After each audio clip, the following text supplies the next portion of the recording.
बिस्मिल्लाहिर्रहमानिर्रहीम। अस्सलाम वालेकुम students, my name is Mohammad Numan और फिज़िक्स 101 के लेक्चर नंबर 15 में मैं आपको खुशामदीद कहता हूँ।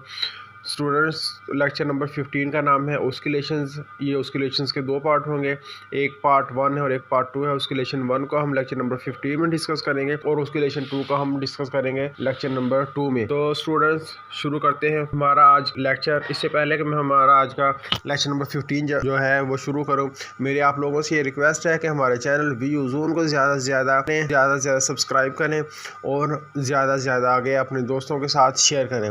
तो स्टूडेंट्स, चलते हैं हमारे आज के इस लेक्चर की जानिब। तो सबसे पहले ऑस्किलेशंस की डेफिनेशन लिखी हुई है, ये मैं आपको दूसरी स्क्रीन पर लिए चलता हूँ। ये मैंने खुद आप लोगों के लिए ऑस्किलेशंस की डेफिनेशन लिखी हुई है। तो स्टूडेंट्स, ऑस्किलेशन की डेफिनेशन जो मैंने यहाँ पे लिखी है वो है self repeating motion of the body about the main position, यानी कि किसी भी बॉडी का अपनी मेन पोजीशन के इर्द गिर्द अपनी मोशन को रिपीट करना, उसे कहते हैं ऑस्किलेट, ऑस्किलेशंस। तो मैं फिर से रिपीट कर देता हूँ कि ऑस्किलेशंस का मतलब है self repeating motion of the body about the main position, यानी कि अगर कोई भी बॉडी अपनी मेन पोजीशन के इर्द गिर्द अपनी मोशन को, अपनी हरकत को रिपीट कर रही है तो हम उसे ऑस्किलेशंस का नाम देंगे। तो जैसा कि मैं आपको मिसाल की तरफ ले जाऊँ तो इसकी मिसाल, काफ़ी सारी मिसालें हैं, मैं आपको कुछ मिसालें बता देता हूँ। जैसे motion of a mass spring system, जो हम आइंदा जो है आगे भी डिस्कस करेंगे, इसी लेक्चर में आगे भी डिस्कस करेंगे motion of the mass spring system. तो जैसे इसके बाद दूसरी मिसाल जैसे कि पेंडुलम है, पेंडुलम भी अपनी मोशन को अपनी मेन पोजीशन के इर्द गिर्द रिपीट करती है। फिर उसके बाद स्विंग है, बच्चों का जो झूला होता है वो भी अपनी मोशन को अपनी मेन पोजीशन के गिर्द रिपीट करते हैं। इसके बाद आगे स्टूडेंट्स टाइम पीरियड। तो टाइम पीरियड की डेफिनेशन मैंने यहाँ पे लिखी हुई है, time require to complete one cycle, यानी कि अगर पेंडुलम को अगर हम मिसाल लें तो अगर पेंडुलम को हम उसकी मेन पोजीशन से फोर्स लगा के राइट जानब या लेफ्ट जानब डिस्प्लेस करवा दें तो वो एक चक्कर जितने टाइम में मुकम्मल करेगा उसे हम कहेंगे टाइम पीरियड, यानी कि वो पेंडुलम अपना एक कंप्लीट चक्कर जितने टाइम में मुकम्मल करेगी हम स्टूडेंट्स उसे कहेंगे टाइम पीरियड। उसके बाद है स्टूडेंट फ्रीक्वेंसी की डेफिनेशन। फ्रीक्वेंसी की डेफिनेशन मैंने आप लोगों को टाइम पीरियड का आगे जो फार्मूला होगा वो होगा T=1/f और आगे T=2π और ओमेगा, ये भी टाइम पीरियड का फार्मूला है, और T=1/f ये भी 2π, ये भी टाइम पीरियड का फार्मूला है। इसके बाद आगे स्टूडेंट फ्रीक्वेंसी की डेफिनेशन मैंने आप लोगों के सामने लिखी हुई है। फ्रीक्वेंसी का मतलब है नंबर ऑफ साइकिल्स पर सेकंड। कोई भी बॉडी अपनी मेन पोजीशन के गिर्द एक सेकंड में जितने चक्कर मुकम्मल करेगी उसे हम फ्रीक्वेंसी कहेंगे। यानी कि जैसे पेंडुलम की मिसाल लेते हैं, पेंडुलम को अगर उसकी मेन पोजीशन से लेफ्ट जानब और राइट जानब डिस्प्लेस करवा दिया जाए तो वो एक सेकंड में जितने भी चक्कर मुकम्मल करेगी अपनी मेन पोजीशन के इर्द गिर्द हम उसे कहेंगे फ्रीक्वेंसी। उसके बाद आगे students, why does a system oscillate, ये क्वेश्चन है। पॉइंट नंबर 2 का ये क्वेश्चन है, why does the system oscillate. इसका जवाब it does so because force is always directed to a central equilibrium position, यानी कि जैसे हम अपनी मास स्प्रिंग सिस्टम की मिसाल लें तो आप लोग हैंड आउट्स में भी देख सकते हैं। पॉइंट नंबर 3 में इसकी जो है पिक्चर बनी हुई है। जो पहली पिक्चर है वो है स्ट्रेचलेस सिस्टम की, जो मैं पहले समझा था मास स्प्रिंग सिस्टम, यानी कि एक हमने स्प्रिंग लिया, उसे एक तरफ एक फिक्स्ड एंड के साथ अटैच कर दिया और दूसरी तरफ इसे अटैच कर दिया एक मास के साथ। तो जो फिगर नंबर 2 है ये इसकी मास स्प्रिंग सिस्टम की रिलैक्स हालत है, और जो फिगर नंबर 1 है उसे हमने क्या किया, हमने फोर्स लगाकर उसे अपनी जानब खींचा, उस मास को फोर्स लगाकर अपनी तरफ खींचा तो वो अपनी मेन पोजीशन से डिस्प्लेस हो चुका है, यानी कि स्ट्रेच की हालत में आ गया हुआ है।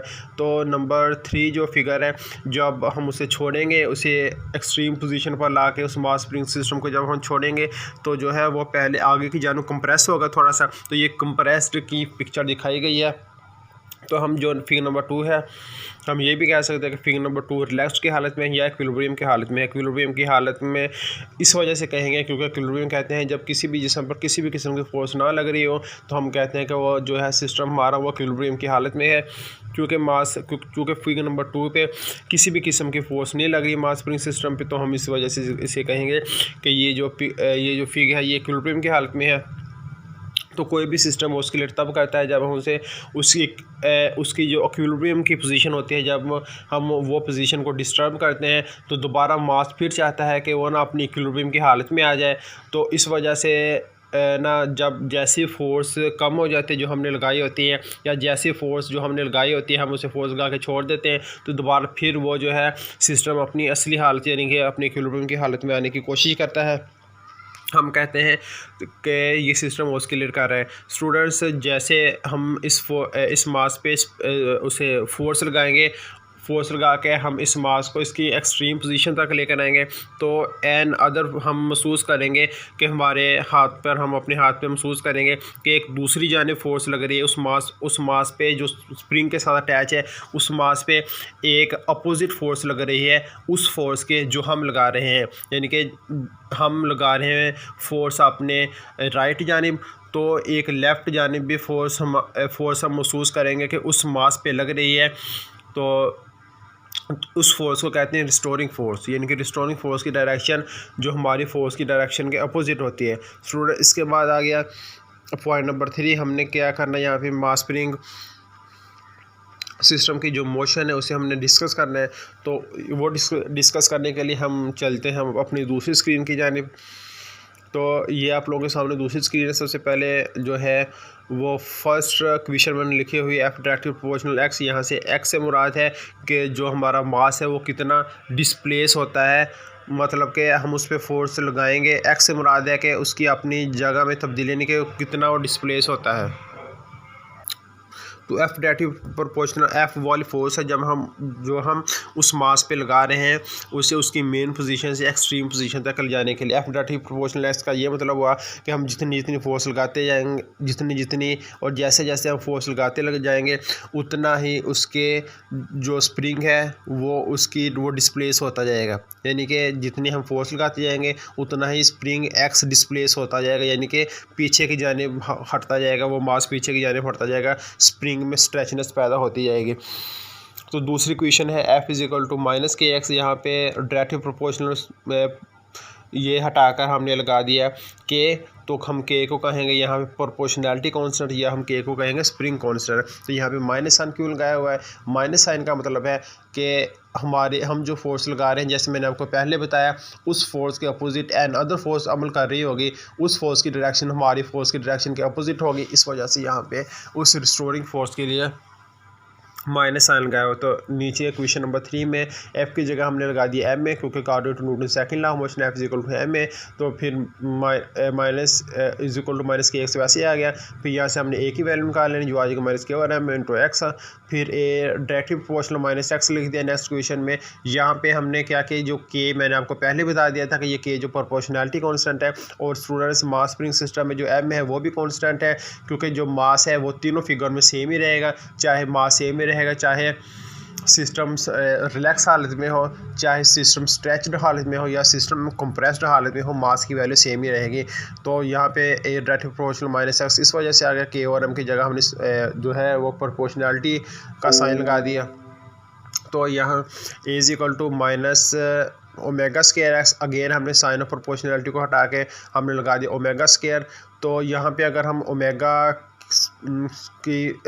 स्केयर की वैल्यू निकालें क्वेश्चन नंबर 1 2 3, क्वेश्चन नंबर 4 को कंपेयर करके और क्वेश्चन नंबर 6 को कंपेयर करके, दोनों जाने वे है, तो हमने minus omega square X is equal to minus K over M into X आ जाएगा। एक्स एक्स से कट जाएगा, माइनस माइनस से ओमेगा स्केयर की जगह आ जाएगा के ओवर एम। स्टूडेंट यहाँ पे मैंने लिख दिया हुआ है omega is equal to K over M by mistake. यहाँ पे omega square is equal to K over M आना था और ओमेगा की जगह पे आ जाना था under root K over M, क्योंकि हमने सिर्फ ओमेगा की वैल्यू फाइंड करनी है। यहाँ पे ओमेगा स्केयर आया तो हमने दोनों तरफ अंडर रूट ले लेना है। तो अंडर रूट लेंगे तो स्केयर अंडर रूट से कम कट जाएगा, स्केयर की ओमेगा स्केयर की जगह ओमेगा रह जाएगा और K over M under root आ जाएगा। इसके बाद student T is equal to, मैंने आपको बता दिया था कि टाइम पीरियड का फार्मूला होता है टी इज इक्वल टू 2 पाई और मेगा। तो मेगा की वैल्यू यहाँ पे पुट कर दी और यहाँ पे एफ ओवर फ्रीक्वेंसी हमने फाइंड करनी है आखिरी स्टेप में। वो उस फ्रीक्वेंसी फाइंड करने का फार्मूला होता है हमारे पास f is equal to 1 over T. तो यहाँ पे हमने टी की वैल्यू पुट की तो ये आ गया 1 over 2 pi into under root K over M. तो इसके बाद अगर स्टूडेंट्स पॉइंट नंबर नेक्स्ट 4 आ गया। तो यहाँ पे हमने क्या करना है, यहाँ पे हमने कोज ओमेगा टी का डेरिवेटिव लेना है, तो वो लेना शुरू करते हैं। X of T is equal to cos omega T, ये हमने कोज ओमेगा टी को फर्स्ट कर लिया एक्स ऑफ टी के बराबर। तो हमने क्या करना है, अब हमने टी में चेंज फाइंड करनी है, यानी कि इस इक्वेशन में X of T is equal to cos omega T, जहाँ दोनों जानिब टी है तो जहाँ जहाँ पे टी है हमने प्लस इसमें टी में चेंज फाइंड करना है, यानी कि टी के साथ प्लस डेल टी लगा देना है। तो डेल टी लगा देंगे तो आ जाएगा को X into T plus del T is equal to cos omega into T plus del T. तो ये हमारे पास दो क्वेश्चंस बन गई।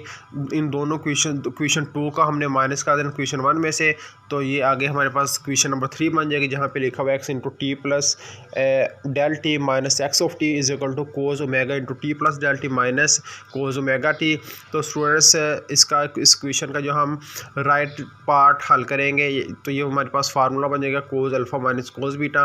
तो ये फार्मूला बराबर होता है minus sine omega del T sine into omega T plus omega del T over T. तो ऐसे ये फार्मूला स्टूडेंट्स, तो ये आप लोगों को ये फर्स्ट ईयर सेकेंड ईयर का फार्मूला ये आप लोगों को आता होगा। तो इसके बाद आगे स्टूडेंट्स हमारे पास नेक्स्ट पॉइंट 5 में वैल्यू फाइंड की हुई, ये भी फार्मूला ये भी आप लोगों को पता ही होगा। पॉइंट नंबर 6 आ गया। तो have done all the work done now you can easily see the function of the form x of equal to a into cos omega T plus b sine omega t satisfied d square x और d t square minus omega square x. इसके बाद आ गया जी, हाँ यहाँ पे उन्होंने point number 6 में value find की हुई टाइम पीरियड की और फ्रीक्वेंसी की, तो ये हमने ऑलरेडी फाइंड कर लिए, तो ये हम यहाँ पे फाइंड नहीं करेंगे। इसके बाद आ गया पॉइंट नंबर 6 का जो है सी डी ई, ये लोग आप लोग को देख लीजिएगा। अगर आपको समझ ना लगे तो आप लोग कमेंट कीजिएगा, हमारा कमेंट सेक्शन आप लोगों के लिए ऑन है। तो अगर ये वैसे इम्पोर्टेंट नहीं है इतना, यहाँ पे इम्पोर्टेंट यही था कि टी की वैल्यू फाइंड करें, फ्रीक्वेंसी की वैल्यू फाइंड करें अगर आप लेकिन फिर भी आपको ये पढ़ने चाहिए पॉइंट सी डी और ई। अगर आपको समझ नहीं लगती तो आप लोग कमेंट कीजिएगा, मैं आप लोगों को इसकी एन अदर वीडियो बनाकर इस वीडियो का जो उस वीडियो का लिंक होगा वो इस वीडियो के डिस्क्रिप्शन में डाल दूँगा। इसके बाद आ गया students simple energy of simple harmonic motion. तो स्टूडेंट्स आपको पता है कि किसी भी सिस्टम की एनर्जी वो दो एनर्जी का सम होती है। पहली energy kinetic energy plus potential energy, यानी कि किसी भी चीज़ की एनर्जी काइनेटिक एनर्जी और पोटेंशियल एनर्जी का सम होती है। तो स्टूडेंट्स यहाँ पे U is equal to 1/2 kx का ये पोटेंशियल एनर्जी का फार्मूला है। तो यहाँ पे हमने क्या करना है, एक्स की जगह पुट कर देना X M into cos square omega T. तो अब हमने क्या करना है, काइनेटिक एनर्जी का फार्मूला होता है 1/2 mv स्क्वायर। तो स्टूडेंट्स यहाँ पे जो v की जगह पुट हुआ डी एक्स और डी टी, मैंने आप लोगों को पहले बता दिया था कि एक्स से मुराद है डिस्प्लेसमेंट, तो डी एक्स और डी टी से मुराद हो जाएगा rate of change of displacement. तो स्टूडेंट्स आप लोगों ने जो है तीसरे या चौथे लेक्चर में वेलोसिटी का डेफिनेशन और वेलोसिटी का फार्मूला पढ़ा होगा। वेलोसिटी डेफिनेशन होती है कि rate of change of displacement is called velocity. तो यहाँ पे वेलोसिटी वी की जगह पुट कर दे डी एक्स और डी टी, तो वी के ऊपर स्क्वायर, इस वजह से डी एक्स और डी टी के ऊपर आ जाएगा स्क्वायर। तो यहाँ पे एक्स की वैल्यू लगा दी x m two cos omega T.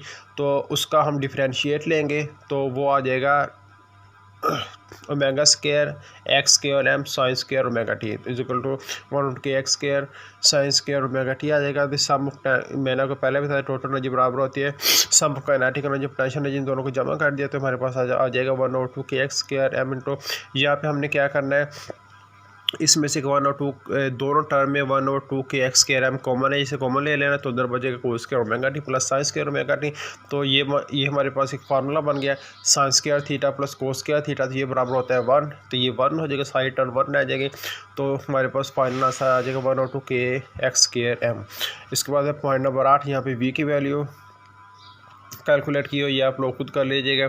और ये हो गया स्टूडेंट्स हमारा आज का लेक्चर नंबर 15 ऑसिलेशन का पार्ट 1। अगर आपको किसी भी पॉइंट की, ये मैंने आपको लोगों को इंपॉर्टेंट पॉइंट करवा दिए हुए हैं, अगर फिर भी आप लोगों को किसी भी पॉइंट की समझ ना आई हो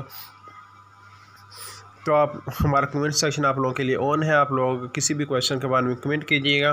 तो अगर किसी एक क्वेश्चन के 3-4 कमेंट्स आ जाते हैं तो मैं क्या करूँगा, उस क्वेश्चन की वीडियो बनाकर इस वीडियो के जो लिंक होगा वो लेक्चर नंबर 15 का जो लेक्चर है इसकी डिस्क्रिप्शन में डाल दूंगा, ताकि आप लोग वहां से जाकर फिर उसका लिंक देख सकें। स्टूडेंट्स, मेरा नाम है मोहम्मद नुमान और ये था आप लोगों का लेक्चर नंबर 15 ऑस्किलेशंस का पार्ट 1। मुझे अपनी दुआओं में याद रखिएगा।